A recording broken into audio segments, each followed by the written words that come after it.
I'll walk upstairs and just be like, I have herpes. And my brother's just like, I don't want to hear about your sex life. Stop talking to me. I have herpes on my genitals. I do know how I contracted it. I struck up a friends with benefits type relationship with a guy. We started sleeping together shortly after I had my first outbreak, and I was like, oh my gosh, what is this? And I was like, I don't want it to be herpes. I don't want it to be herpes. I did have to go to a doctor. This is herpes. It's cute. It looks like an egg. I'm gonna put it in my car on my keys.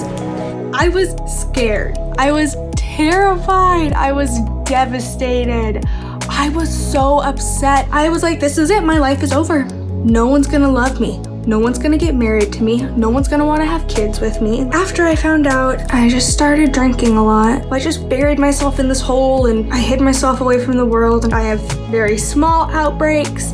And after I take treatment, they only last for about a week. I do take it every day because taking it every day helps prevent outbreaks. Dating with an STD is hard because there's that idea of like, oh my God, when do I tell them? No matter how confident you are in yourself or how confident you are with your STD status, rejection's hard always.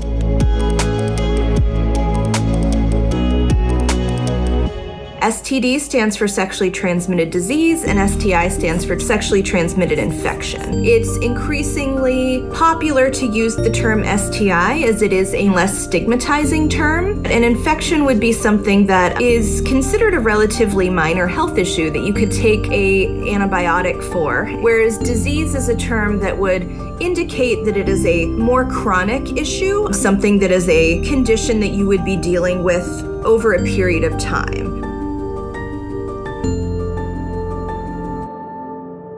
The day I found out I had herpes was the same day I found out I was pregnant. What I thought was a razor bump.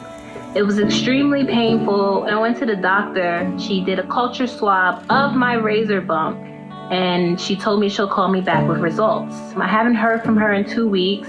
By then, I already forgot that I went to go get tested for herpes in the first place because the razor bump disappeared, and I was experiencing pregnancy symptoms. So I went back to get a pregnancy test, and when the doctor came in to give me my results, she said, I have good news and I have bad news. The doctor goes, you have HSV too. And she told me I was pregnant. I felt extremely insecure and embarrassed about my STD. I didn't feel sexy anymore. I felt disgusting. I felt dirty. When we look at mainstream media, we see sex everywhere.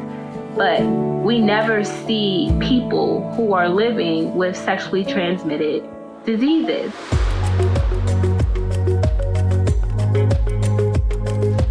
Talking about it has made it so much easier, just already.